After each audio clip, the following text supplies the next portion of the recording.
What happens if you have Mars in the second house? First of all, what is Mars? Mars is where we actively pursue something, where we put a lot of our energy, where we go after a goal, because Mars is this energized planet of personal initiative and having to fight for something, having to struggle for something, and we feel very ambitious whatever Mars is. And on the first most material level, the second house is finances. The second house is assets. The second house is acquisition of assets, hoarding of assets.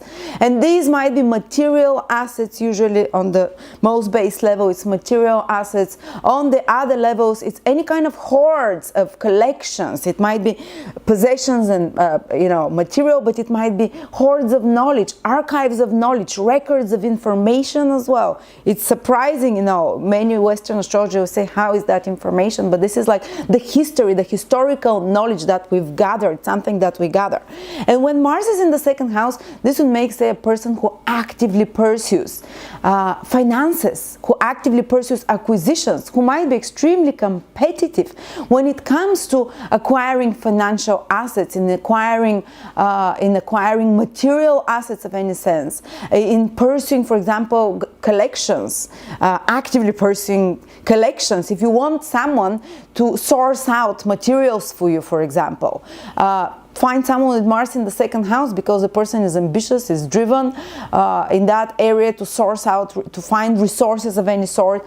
Also Mars allows us to be, whatever Mars is, to have more kind of to make changes, because Mars is naturally a planet which is a bit rebellious, which wants to break through old patterns in a sense. So Mars then in the second house will strive to find new ways to procure resources. And often these people can be quite financially successful people and often self-made people, because Mars is our own willpower, and the second house is our resources, and our actually on a deep level is our values, but we'll talk about that a bit later. But it's our resources, material resources. So these people will actively pursue such resources. So often they become self-made rich people with their own personal efforts. And for example, who do we have here? We have Andrew Carnegie, who was the self-made millionaire founder of the steel company, the Carnegie Steel Company, one of the biggest billionaires families nowadays, was started by him. And he had Mars in the second house. And guess what? Mars rules steel, metal, and the second house is how you acquire wealth. So he acquired wealth by actively pursuing creating this huge company based on metal. For example, this is one way it can play out. But you can get rich, not rich, but definitely you can gain through any kind of Mars activities when Mars is in the second house, because second house shows what can bring us more wealth, more stability, more security. So the best way to use Mars in the second house is to possibly invest, or to collect, or to harbor, or to hoard, or to invest in Mars-ruled matters. So what would that be? Might be metals, like Andrew Carnegie steel, might be machines of some sort. Mars rules that. Might be precious stones of some sort. It might be sports. People that can make and accrue money out of sports can have Mars in the second house. Michael Jordan has Mars in the second house. Well, he's, the basketballer, multimillionaire who made money through sports. Also, through sex, Linda Lovelace, a porn actress. I'm not saying that everyone that has Mars in the second house will be a porn actress. This is like so far-fetched, but this is the symbolism I want you to learn, not to memorize like parrots, but I want you to learn to make connections. Second house, what can bring us wealth? Well, Mars is a sexual planet. It's very raw. It's not like, just being, it's not like loving sex. This is raw animalistic sex. So people possibly who made money out of investing in sex and porn industry as well can have this position.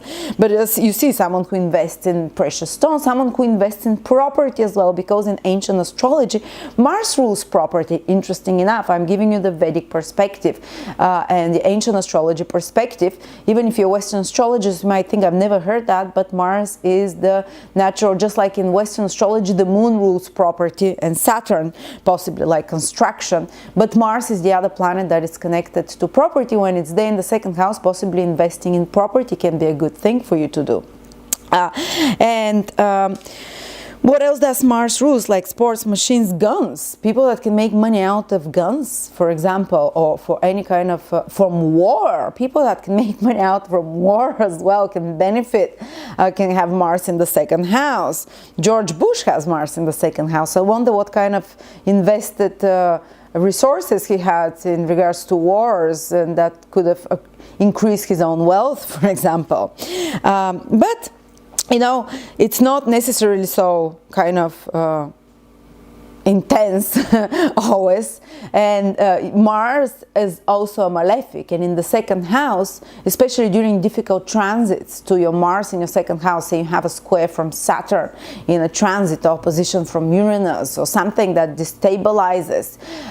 When you have transit to a second house Mars, you can suffer from damage, because Mars is a damaging planet, in regards to your resources occasionally with Mars in the second house. So like fire, Mars symbolizes fire. There might be some fire that damages some of your resources. There might be a thief. Mars symbolizes thieves and people that you know, that are not so good well-wishers, more inimical to your property, that or property or possessions, that can attack them in some way, either thieves. So such people have a higher than average possibility of being attacked when it comes to their personal resources and their hoards of capital.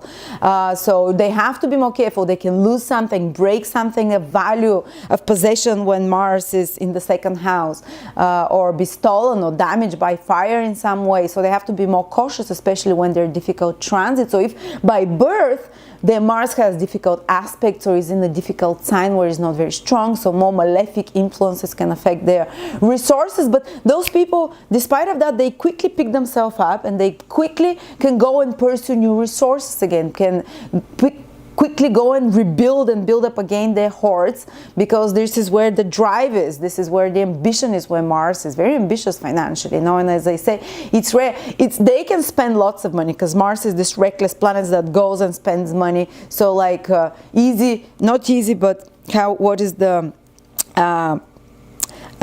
it's kind of take and get easy, spend, make quickly, spend quickly. You know, this is like Mars is fastness. So these people can make quickly and spend quickly. Once they spend quickly, they can again go and make quickly. And when it comes to money, they can be restless. Like they might feel a little bit bored if they have to wait for investments for 10 years to materialize. They want now, they want quickly. And sometimes in extreme cases, they might go into some schemes that are get rich quick schemes, for example, that they can suffer from.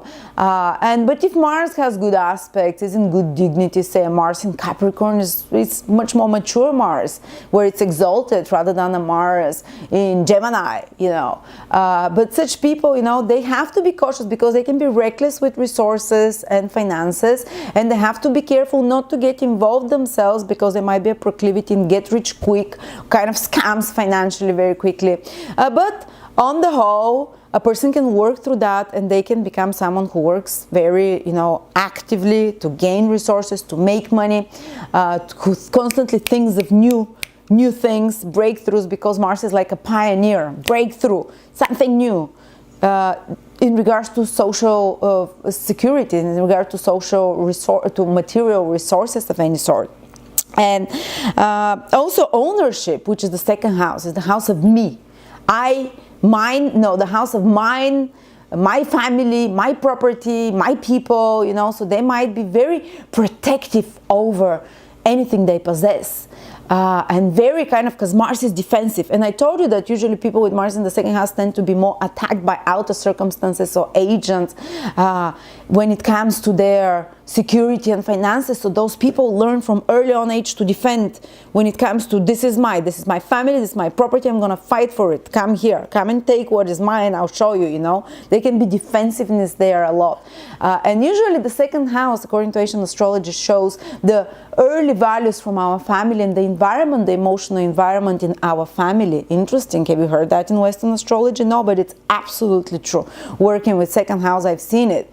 And often there might have been some competitiveness in the early family. And the second house is the food that nourishes us. So for example, there might have been, if there were more siblings, everyone rushes to eat faster, and the person learns to protect themselves by trying to get things and hold them very quickly, more acquisitive, more grasping when it comes to what is mine and what one possesses, and almost like can be ruthless and walk through you just to get what they want. Someone said with Mars in the second house that they have the mentality of me want, me get. You know, and I love how they place it very rudimentary, because this is this very primal energy. Mars is a primal energy. Second house is a very primal house also of possession, of me to have, and those people will fight for their possessions, will fight for their values as well. Let's for example, often the family of early childhood might have been more competitive, or they might have been that they instilled in you values, because second house rules our values. What we consider valuable, we're gonna fight for them when Mars is there. We're not gonna allow people to take things that we believe are ours. And I can show you this how it plays in a big scale, because second house is cultural values, cultural traditions as well. The hoard of history, the accumulation of historical knowledge, the accumulation of capital, of historical capital. Vladimir Putin has Mars in the second house. So what is he? He's protecting his country. What's mine, you know? He would defend it. If you try to get the territory of my country or the assets of my country, I'm going to fight you. I'm going to start a war. That's on a very big scale, but I'm just giving you an example of someone with Mars in the second house. George Bush, Mars in the second house. I'm going to start a war for resources. You know, the Second World War was very much, not Second World War, but the wars that George Bush started were very much about resources, and Putin as well will go into war, no matter what he says, to preserve the heritage and cultural heritage and culture of his country, Russia, and the resources of his culture. And he would actively pursue to develop anyone with Mars in the second house, the resources of their culture, the resources of their country. If they're president, for example, like Vladimir Putin, I'm not talking that he's a great man or anything, but for example, he's actively developing the resource of his country now by promoting organic and wanting Russia to go organic productions, you know, like food sources to be organic, to be self-sufficient, self-sustaining. This is the second house. And Mars in the second house, people that want to be independent. They want to be independent financially. They would feel awful to depend on someone else. You know, they would feel like a soldier who is castrated, is not allowed to do anything. And they want to be financially independent and self-sufficient, and they will fight for that. And on another level, the second house, as we said, is our values. What do people with Mars in the second house value? Well, they would value strength. They would value, possibly this is what was instilled to you from your family, from early childhood, strength, competitiveness, combativeness. That's why the second house in ancient astrology is considered like a secondary first house, because the first house shows your overall faith in life, overall direction in life, but the second house is almost like a second ascendant, because it's so important, because it rules our values. When our values determine so much, you know, and when Mars is there, we're gonna go actively. What we're gonna value, as again, strength, power. Such people often might work out and be fit, want to be fit because they value stamina, they value fitness, they value strength, they value kind of maybe the survival of the fittest kind of value system as well can be there. And they might have as well, what else do they value? They strength, physical strength, go-getting behaviors as well, they would value. They might value objects that are sharps. For example, someone who likes to collect knives or someone who likes to collect metal or something like that, or any kind of indication of physical strength and power. And what empowers them, this is Mars, sorry, what empowers you is ownership. ownership actually generates a sense of personal power for these people. That's why they'll fight for whatever is theirs, and to gain and to acquire on their own, and they're not going to wait for anyone to help them. They'll try and do it on their own. And what also gives them a sense of personal power is competition. And they might be, the second house in ancient astrology is the speech. People, I have Mars in the second house, and their speech can be very impactful and powerful. And when they speak, Mercury is communications and the information you give. The second house is the impact of your speech, the voice, how your voice sounds. So people with Mars in the second house can have powerful voices. Mars is a masculine, strong planet.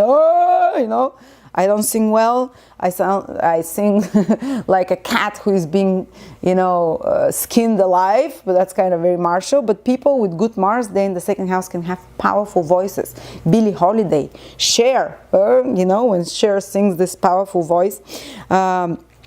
What's his name? Susan Boyle, Mars in the second house, and in Cancer, which is a very kind of she sings national songs and from the past, which is very Cancerian. Susan Boyle, this you go there and you hear her voice, and my God, what is this? And Martin Luther King's speeches and voice, my God, I have a dream. Just the tone of his voice is so empowering.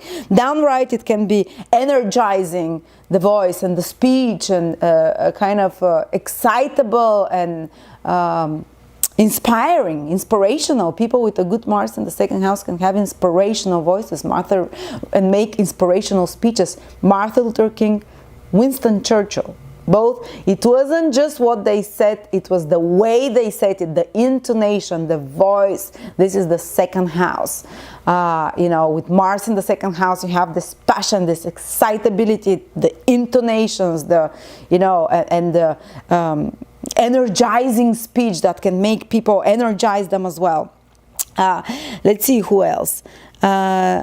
Winston Churchill, we said. Johnny Depp. Oh, Leonardo DiCaprio has that. Remember when he did the speech in the Wolf of Wall Street? My God, this is exactly how I imagine Mars in the second house. Someone with a voice that can excite others, energize them, especially for person. He epitomizes so well that character. They say that actors play out the positions of their planets in the roles. So even if I'm sure that in his personal life he's also acquisitive and will protect what he possesses, but Leonardo DiCaprio also was chosen for a role of someone who is ruthless in pursuing material acquisitions and gains financially, very much Mars in the second house, and who in his speech would inspire others and kind of powerful, so that's how very often you see actors playing out the positions of their planets. Who else? Let's see, who else have that? Also, second house, as we said, is the early childhood environment, the emotional environment in your family home. And with Mars there, because it's malefic, and especially if he has some difficult aspects, possibly there might have been more strife in the family. I told you that this was also maybe that's what the values the family instilled, to fight, to be competitive, to have self-discipline. Mars is very much like a soldier when it wants to. But also maybe there was more conflict in the family environment, in the early family environment, and maybe there was more. And a person is comfortable with that, If that was your early family environment, you feel bored in a quiet, peaceful environment, so to speak. Often, sometimes though, when Mars is afflicted, it's just there might have been too much arguing in the family environment, and often about money. Sometimes there might be arguments about money that happen because Mars is fighting second house's resources, and it's possible that this is part even of their later life, that they repeat such patterns, and conflicts and disagreements about money are often something that is looked, because whenever Mars is this is where conflicts can happen, and this is for those people where conflicts can happen, Mars in the second house. And because it's the speech, sometimes when Mars is not good, when Mars is good, it's energizes, ambitious speech, it's what I gave you as a few examples, powerful voice. But when Mars is not so well aspected, And sometimes, you know, it might be someone who speaks more vulgar. Someone who speaks and say things that they later regret, George Bush, you know. Someone who says things that might be aggressive, or says things that might be a bit sensitizing to others in their speech, for example. And let's see, anger, shouting with Mars in the second house is more of, you know, the voice will sound as if it's more shouting and angry. And people often say, you know, when I speak in Bulgarian with my parents, with my Mars in the second house, they ask me, are you fighting with my parents? And I say, no, that's how we speak. We shout loud in my home. This is how we speak to each other. This is what my early environment was, and this is how it continues. So when we talk, we're like, it means I'm having a great dinner and I really miss you guys. You know, interpret it. But as I said, the second house is the intonation of the voice, and Mars, they energizes it a lot.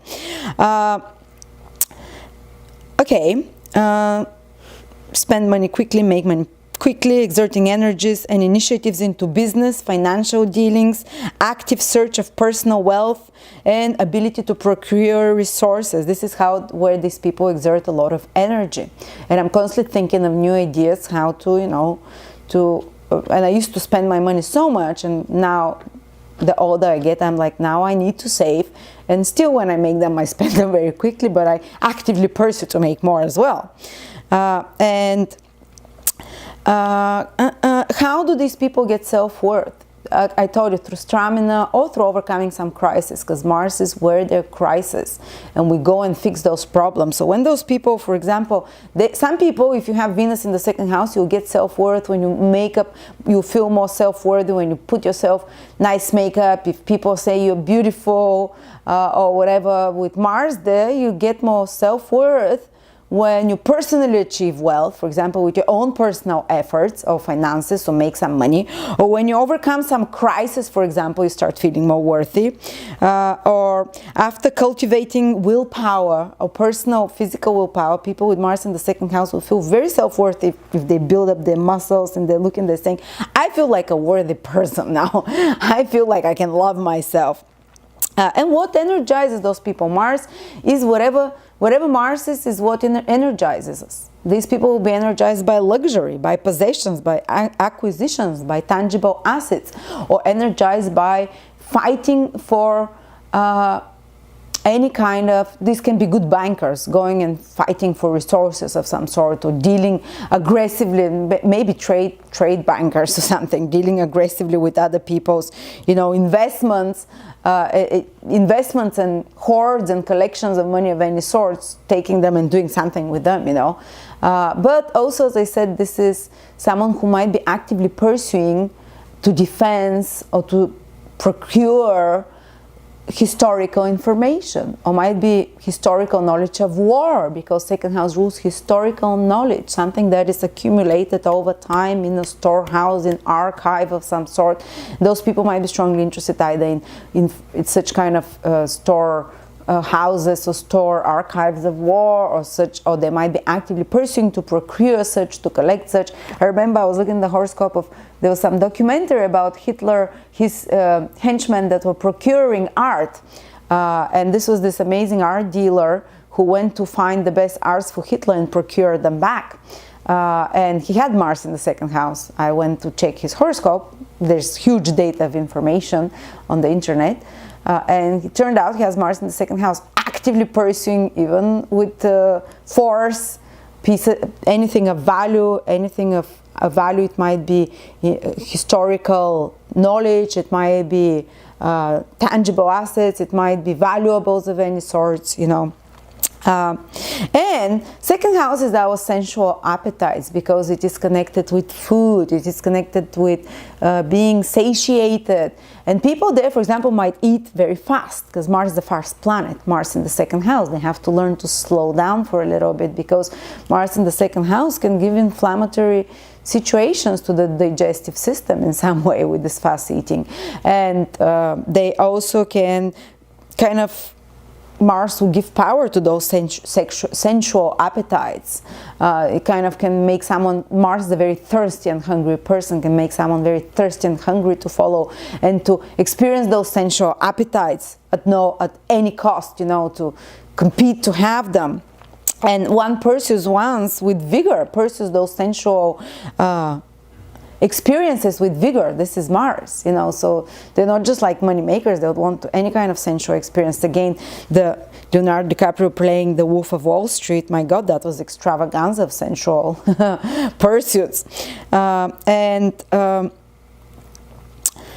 of gives a desire to satiate strong pleasure urges, sensual and pleasure urges. So that can be quite sexual and sensual position as well. It's kind of the domain of Mars is merging with the domain of Venus, which is the sensual side of life, the second house. And on the anatomical level, the second house rules, according to ancient astrology, the throat, the teeth, the mouth, kind of the face, how pretty your face is. Mars there can give a little bit more of a masculine face. Thanks God I have Venus there as well. But Mars there, sometimes like Lucy Lawless has Mars in the second house, Princess Xena, warrior Xena, princess, whatever. She's kind of her beauty, which is the second house, is more like masculine, you know, but still very sexy. Well, it can make the face sexy, but a little bit more kind of martial. And what is your, the teeth can be more susceptible with Mars, especially to difficult transits to Mars, for example, to bleeding or to kind of infections of some sort. And the food you eat is the second house. These people might have liking for hot and spicy foods more likely. I have many planets in the second house, but I definitely love spicy. My God, give me spicy in my morning cereal and I would still enjoy it. But because of that, these people can be prone a little bit more to ulcers as well, because of those spicy foods they prefer, because the food is kind of too drying, of Mars, too fiery, to ulcers, you know, to kind of stomach issues of some sort. So they have to be careful. And because of fast food as well, eating fast, this is Mars, again, this is one proclivity.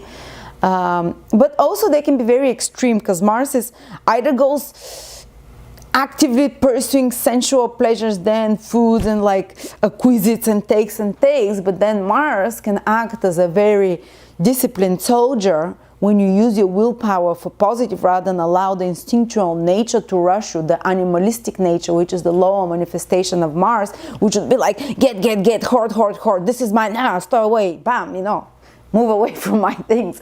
But if the higher nature of Mars rules, which is the kind of the cultivated Mars as a soldier, Mars as a human being rather than the animalistic primitive nature, Mars as the willpower.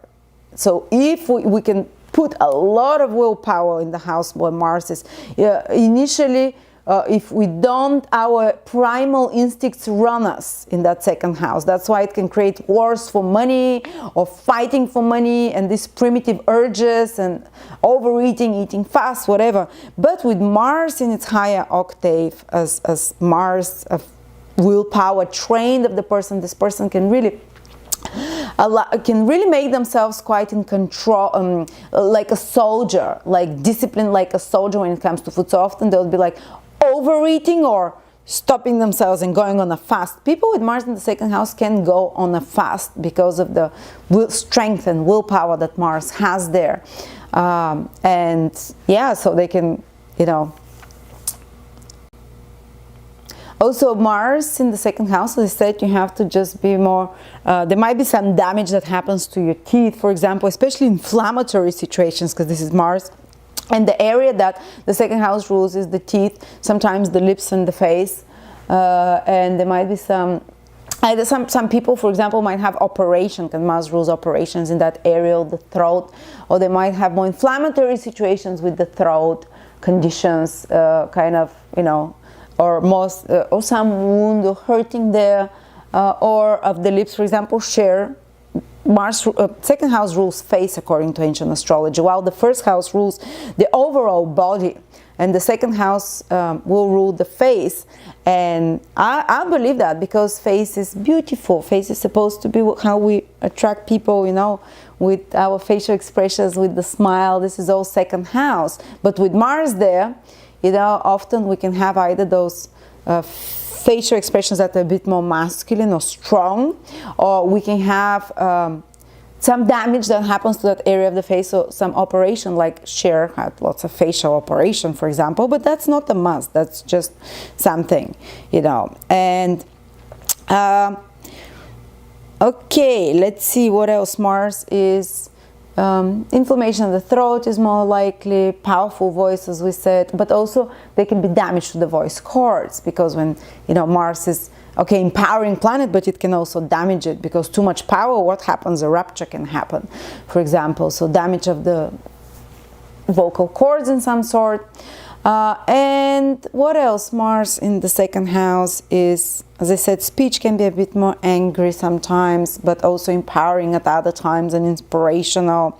Where you put your physical power in acquiring material or possessions, so kind of hoards or accumulating things, whether it's information or whether it's knowledge, historical knowledge, or whether it's, you know, and as I said, defensive, trying to protect the old traditions and rules, the old traditions, you know, the historical traditions handed down from generations. They can be a little bit of a patriotic or kind of, you know, I will fight for my family lineage. Blood lineage and tribe lineage is the second house, interesting enough. You know, many astrologers say it's the fourth house. Both of them are connected, but the second house has a strong connection because it's the accumulation of stored knowledge, of stored folklore knowledge and lore and song, of traditional song and hand-me-down information from generation to generation. In historical knowledge, so such people try to protect such things or fight for such things. Again, this gave you as example some politicians as well. And it's funny that many politicians come and leaders with Mars in the second house exactly when humanity is on the verges of wars, like Winston Churchill, George Bush, Putin now, because they're trying to protect what is the heritage of their culture, which is second house, the storehouses of knowledge, of information, of resources, of possessions, you know. So yeah, you can also make money through Mars. I think we mentioned almost everything. They can exert lots of energy and initiative in business, financial dealings, often self-made because it's personal effort that you put there. And values that are martial, that are active, that they appreciate that. And conservation. Often I've seen this.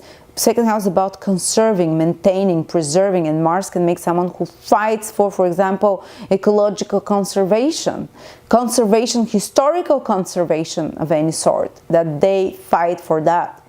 So yeah, that's what oh, by the way, second house, according to ancient astrology, is the second spouse, second marriage.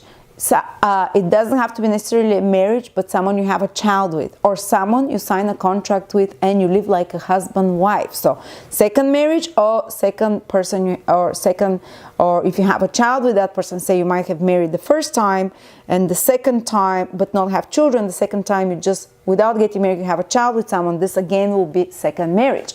So what happens? Second marriage is the second house. Why is that? Because it's the 8th from the 7th. The second house is the 8th, which means ending and death and rebirth. 7th is first spouse. So second house will be the 8th, which is death and rebirth of a new spouse.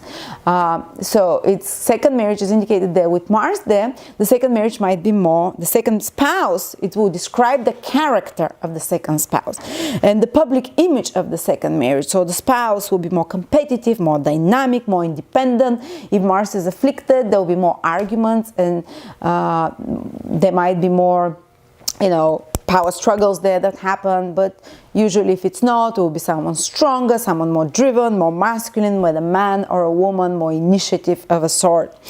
So this is what it is. Thank you so much, guys. I hope this was in-depth, and if you want to learn with me in-depth, if you want to learn proper astrology, check out my courses at astrolada.com. I do all those courses together with other astrologers or alone. And if you think I gave you in-depth information, wait till you see my courses. So and webinars.